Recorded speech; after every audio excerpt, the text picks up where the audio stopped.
Straight ahead at News 12 at 6, thousands of people left without power and below freezing temperatures. A look at what caused it and who was affected. A string of arson fires being investigated now in Grayson County. A theft worth about $100 cost a radio station hundreds of thousands. Stay tuned. News 12 at 6 starts now. Live from 12 Studios, this is News 12 at 6.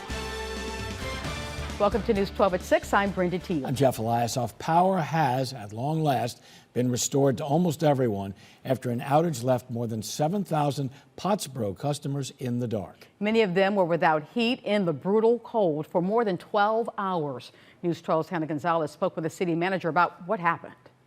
There was a line that went down. It was equipment failure. I don't know the exact location. I do know it was outside of city limits. Pottsboro City Manager Casey Gallion says the first reported outage was around 8 a.m. with power restored to all of the town by 6. And they started turning the power back on for city limits around 4 p.m. They have to do that in phases so they don't overload the system. The outage was local and not a rolling blackout like Texas saw in 2021 when the ERCOT grid failed. We're as prepared as we could be. We're very fortunate that over the last couple of years we've been able to get generators on our water and sewer facilities. So at no point in time yesterday did any of our customers lose water or sewer due to a system failure. The outage affected not only homes but marinas on the Preston Peninsula. Towboat U.S. Lake Texoma Captain Michael Tucker says they've been swamped. Most of the things that we're seeing is what we call salvage work, and that's when a boat's sunk, taking on water, ran aground, at risk of being damaged more. Larger boats have heaters to help protect them during harsh winter weather. Captain Michael says the power outages could have affected the heaters and caused damage to your boat. He advises all boat owners to check on their boat sooner rather than later to see if you can prevent any damage. So if you're able to take care of it ahead of time, you're looking at nothing to hundreds of dollars. If you're looking at a boat that sinks or takes on water and water gets above the motor, it's in several thousands to tens of thousands of dollars. In Pottsboro, Hannah Gonzalez, News 12. And another consequence of this Arctic blast, frozen pipes, something many Texomans are dealing with. Among them, a Sherman family now dealing with a huge mess after a pipe burst in the apartment above them. News 12's Kayla Holt explains. The Tapia family has lived here at the Easton Park Apartments in Sherman for 3 years while raising 2 small children. And been great tenants, and they've honestly been good management with the most part. But now the place they call home is in ruins. A pipe burst and flooded their apartment, destroying the carpet and most of the ceiling. The family said they did everything they were told to do. Turn on the heater and drip the faucets in preparation for the freeze. But it was the apartment complex that didn't drip the faucet in the vacant apartment above them. There was no one living there that could have had control over that. And honestly, the property should have made sure that the faucets were dripping and that the heat was on to prevent a pipe bursting, but a pipe burst. Megan Tapia says she hopes what happened can serve as a lesson for other property owners. I just hope that apartment complexes in general can learn to make sure you check your vacant apartments when there's severe weather, and definitely to contact your tenants when a thing happens, because that is our belongings and our home, and we weren't told. The property manager at the Easton Park Apartments has reached out to the family to offer them concessions, including a new unit to move into. The Tapia family tells me they are now waiting for renters insurance representatives to help with the next steps. In Sherman, Kayla Holt, News 12. A lot of damage there. Word to the wise, we've got another tough night ahead. We do have another tough night. So here's what I thought about. You know how you go through the freezer section in the grocery store? I don't even like going through the freezer section, let alone having to walk from the car to the building in the teens, with temperatures in the teens. It's about the same temperature you experience inside and outside. Yeah, right. It's been pretty rough 4 or 5 days here, folks, and we have another frigid night in the works. Temperatures tonight maybe 3 or 4 degrees less cold. I certainly don't want to insult your intelligence by saying it's going to be warmer, but it'll be a little less cold tonight than last night. Right now, we're starting to slip on down with the sunset into the lower 20s, even a couple pockets now. Parrish down to 19, Clayton already down to 16 degrees, and we expect everybody to be in the teens here in the next hour or so. Now, good news, bad news, the wind has pretty much disappeared. That's certainly a plus, but it also allows for strong cooling. So again, tonight, most of us getting down into the lower teens. Tomorrow, the wind picks up out of the south. This will help to pump in some milder air, help to kind of scour out the Arctic air. So by afternoon, we're above freezing. Now, it is going to be windy, though, so that's the downside to that. Winds will gust to about 30 miles per hour on a blustery but sunny Wednesday. So, again, tonight, back down in the lower teens. Tomorrow, we're definitely above freezing in all of Texas for the first time since last Saturday, and even warmer weather on Thursday. But another shot of Arctic air is showing up, too. I'll show you the timing on that when I come back. Thank you, sir. Well, for the past 18 months, a string of suspicious fires has been ignited around South Maid. The Grayson County Sheriff and Fire Marshal's offices believe these fires are being intentionally set, and they're now investigating. News 12's Aaron Pillay tells us what sparked their concern. It's very uncommon to get the fire starting 100 yards off the roadway out in somebody's field, or just hay spontaneously igniting. But Fire Marshal John Weeda says this is what authorities are seeing in South Maid. We've got individuals setting fires. Weeda says South Maid normally sees about 4 to 5 fires a year, but these suspicious fires have raised this number. Since August of 2022, the South Maid area has seen about 26 fires. This map behind me marks each incident. The red arrows show grass fires and the purple arrows hay bale fires. We probably had about 200 brown bales of hay burnt, which is probably a value of about $20,000. For local cattle ranchers like Ben Weibel, it's a big price to pay. And some people, if they lost it all, they won't be able to feed their cattle. Weibel and authorities believe the arsonist lit 60 hay bales on fire on his land late last year. Luckily, the wind was blowing just correctly, and I only lost 10 bales, and I was able to get over with my tractor and save the rest of it. His quick response saved him nearly $5,000. And hopefully they'll get jail time. It's very dangerous what they're doing. It's costing people money, and eventually it's going to lead to somebody more property damage getting burnt, whether it gets out of control, burns somebody's house, or somebody gets hurt. Local authorities have partnered with North Texas Crime Stoppers, who will pay up to $5,000 for any information that leads to an arrest. To submit a tip, visit our website, KXII.com. In South Maid, Aaron Pillay, News 12.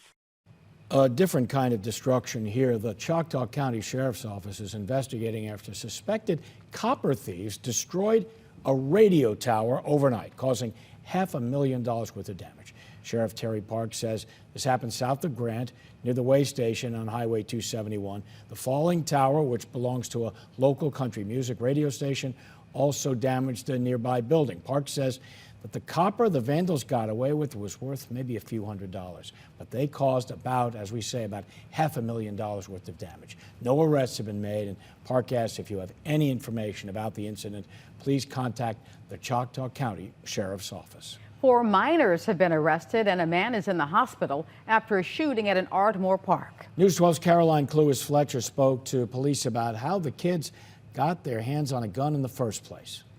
A man has been flown to a North Texas hospital after what started out as some kind of robbery Monday night at Ardmore's Whittington Park ended in a shooting. We're not exactly sure how this happened. The motive was likely some sort of a robbery, but that's something that's still under investigation. Sergeant Jake Gleisner with the Ardmore Police Department says officers were called out to the shooting at 7, and when they got there, they found a man with a gunshot wound in his chest and 4 suspects still in the area. All 4 were juveniles. They were all located and arrested. Since the suspects are minors, Gleisner says the department won't be releasing their names. They're being held on charges of first-degree robbery, and one of the 4 is being held with the shooting with intent to kill. Gleisner says the gun that was used to shoot the victim had been stolen from an unlocked car right here in Ardmore just a few months ago.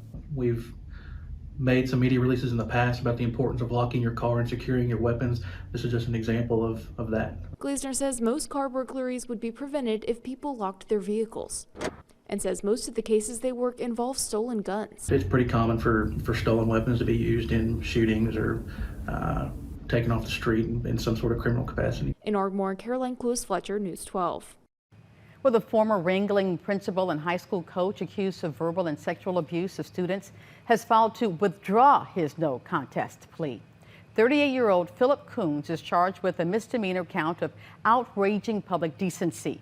He made a no contest plea earlier this month as part of a plea bargain, but it was rejected by a judge. The judge will decide later this month if he will allow Coons to withdraw that plea. If not, Coons will be sentenced in March. 9 students have also filed a federal lawsuit against Coons, his 2 sons who served as assistant coaches, and the Ringling School District Superintendent for civil rights violations related to the alleged abuse. Still ahead on News 12 at 6, a look at what's coming to Lake Texoma after many years of waiting. Warmer tomorrow at long last, but a fresh round of Arctic air is also coming. Steve tells us what to expect. You're watching News 12 at 6 on a bitter cold Tuesday in January. We're so glad you're with us this evening. Well, Oklahoma is currently facing an emergency blood shortage. Right now, our Blood Institute, the primary blood supplier for the state, says it only has a 1 to 2 day supply of blood. This is likely because many donors canceled appointments because of the cold weather, and many blood drives also had to be delayed. If you canceled your appointment, please reschedule as soon as possible to help bring the blood supply back up. And if you want to donate blood, you can make an appointment at obi.org. Well, the city of Paris is moving to a privatized trash service beginning on February 5th. The disposal company Cards Holdings will service the whole city. Residents will get a new cart delivered to their house the week of January 22nd. That's in 1 week. Now, these carts will not be used until February 5th. The city will continue to bill for trash services as part of monthly water bills. The rate has been raised to $18.80. This is a $1.49 increase from the current rate that has not been adjusted, they say, in over 10 years. All right, get ready. Major changes coming to Lake Texoma. Today, the Point Vista announced that Hard Rock Hotel and residences are coming to the development, along with a golf course and a Chickasaw Casino. Construction is set to start in March of this year. Okay, coming up later in sports, a former Oklahoma Sooner standout shines again on the big stage. How Tampa Bay relied on that Baker magic. And the numbers moving upward. We see above freezing temps tomorrow, but another Arctic surge is coming. How will that compare to the one we're enduring right now? And what about some liquid precip under 7 days when I come back? From the Weather Authority, here's Steve LaNore. Gorgeous midwinter sunset. Better to look at it through a tower cam than be outside, that's for sure. Here's the way it goes on our 1 hour time lapse. You can see a crystal clear sky, and boy, it's getting back down in the frigid zone very quickly in our evening forecast. Thankfully, not much wind, but you know it. You have to bundle up, and I recommend the gloves and some kind of a head covering as well if you're headed out this evening. Now, this morning, we saw some lows that were nearly 100 years old, broken by this extreme cold. In fact, everybody in our viewing area either setting a record as shown by the little stars, and a couple of spots like Marietta and Tishomingo tying records from 1930. So there you have it, folks. We just don't see it much colder than this, although our all-time record low, that was 3 years ago in February, -4. Most of the time, you're going to get down to about 5 to 8 degrees and have some records like we saw this morning. Not quite as cold tonight, but it's already building for a really frigid nighttime situation. Ada, you're down to 19 now. We're looking at 21 Durant, Tishomingo. Both these spots were 25 last hour. So when the sun goes below the horizon with this very dry air mass and no wind, it cools off in a hurry. And you can see we essentially have calm winds right now. That's both a blessing and a curse. Blessing, you don't have the wind chill, but it also allows for things to really cool off in a hurry. But look at this. Tomorrow, we can go with a guarantee on this. It's going to get above freezing in all of Texoma. Not by a huge amount, but we could be pushing 40 degrees by the afternoon. That's, again, after a very cold start. Here are my forecast lows for your Wednesday morning. And for most spots, we're going to be adding about 4 or 5 degrees from what we experienced this morning. But still definitely down there in the frigid zone by Texoma standards. Now, tomorrow, by about lunchtime, we're hitting 32 to 35 degrees. Going to top out around 38 to 42 with a strong southerly wind as part of that equation, unfortunately. So, again, almost no wind at all right now. It'll start to pick up around breakfast time and become very gusty, probably doing about 30 miles per hour in the afternoon. So that certainly will take the edge off the joy of the temperatures going up. It'll still be a lot better than it has been, that's for sure. Wind chills throughout the day tomorrow will be around 30. That'll be the feels like temp. But when you're out in the sun, that does make a difference. So this will be chilly, but again, compared to recent days, it might almost seem like, hey, I'll just go with a t-shirt. not sure you want to do that, but you might think that. So, hey, give it a try, see what you can do there, but you better move fast because another cold surge arrives on Thursday night. Thursday should be a mild day with temperatures getting close to 50, but the wind shifts to the north. We're down into the 20s Friday morning, and we only get up to about freezing for the high on Friday, but there's no threat of any snow or ice with this, and it'll be a much briefer cold spell than we had these last 4 or 5 days. Well, there's an upper low coming in from the west. That's the little blue X there. As that traverses text on the sky, it's got a chance of liquid precip, pretty high chance on Monday of going 60% for that. Meanwhile, for tonight, another frigid one. We're down to about 11 degrees for your overnight low with clear skies and thankfully not much wind, south about 5 miles per hour. 7-day forecast, you can see we do climb to 40 tomorrow, 52 on Thursday, but only 32 Friday and only 37 Saturday. That's Arctic Surge Junior. Less calories and doesn't last as long as the big one we've just endured. All right. 32 never looked so good. Thank you, Steve. You know, and when I graduated from high school a billion years ago, it was hard to say goodbye to buddies, you know, people on the baseball team or whatever. Right. You got a nice story here coming up. Yeah, it's always, sometimes it's good to stick together, right? Yeah. Just keep going with what's been working. Coming up, a pair of local softball teammates will remain teammates at the college level. We'll tell you about that. And the Cowboys could have a coaching change, and not just Mike McCarthy. Will Dan Quinn land one of those head coaching vacancies? Sports is next. Well, it is open season on the Dallas Cowboys, and it appears that things could change a lot, or could change very little, with names like Bill Belichick and Mike Tomlin floating around as possible Mike McCarthy replacements, even though the job is still his. Now, if ever Dan Quinn is going to be a head coach again, seems like the time might be now. Quinn has numerous interviews lined up, including his old team, the Seattle Seahawks, where he was the defensive coordinator before. He also has appointments lined up with Carolina, Tennessee, Washington, and the LA Chargers. It's thought that he might even be a top candidate in Dallas should they push Mike McCarthy out after that opening round loss to the Packers. The Tampa Bay Buccaneers dialed up a little Baker magic last night in their opening round game against the Eagles. Baker connected with former East Central Tigers and Gainesville Leopards standout David Moore on the opening touchdown, and they never looked back from there. Tampa winning this game 32-9. They will face the Lions next Sunday. And we worked extremely hard to get a chance to be in the playoffs, and we just wanted an opportunity, and our guys came out and played really, really well. Special teams, defense, once again, Chase is a stud. Defense played lights out. We should have had a lot more points on offense, but we did just enough to get the win tonight, and we're happy, but still got more to go. And if Eagles center Jason Kelsey's face didn't say it all last night, we now know he is hanging it up after a tremendous career. The 36-year-old was wearing his emotions on his sleeve last night after the Eagles lost. Turns out it will be his final game. A 6-time Pro Bowler and a future Hall of Famer, Kelsey was drafted in the 6th round back in 2011. That's the main thing.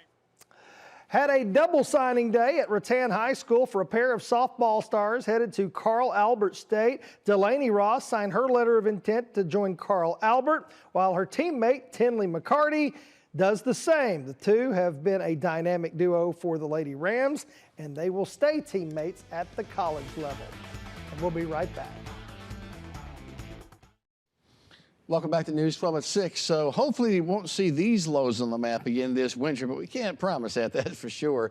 But the observed lows this morning ranged down to 2 degrees in Ada. It was 7 in Durant, Sherman Denison at 9, and Ardmore. You're in between there, along with Tishomingo at 5 degrees. Now tonight I think we're looking at tacking on anywhere from a few degrees to maybe as much as 10 degrees less cold than last night, but we're still all down there around the lower teens, which is, well, it's about 20 degrees below the average for this time of the year. Tomorrow, though, we start to climb up into the freezing zone. By lunchtime, we should be close to freezing, thanks to strong southerly winds. A lot of sun tomorrow. Feeling pretty good at about 40 degrees, except for that wind. It's blowing along about 30 miles per hour from the south. Now, looking down the road here into Monday, we're seeing liquid precip showing up in the forecast. I'm going for a 60% chance of rain on Monday, but another cold weekend coming up. Oh my goodness, when you're talking about feels like 0 degrees, it feels like I need to be on an island somewhere. Thank you, Start Steve. scouring those deals online. Exactly. We will see you tonight at 10 o'clock if we pick everything up. We'll see you then.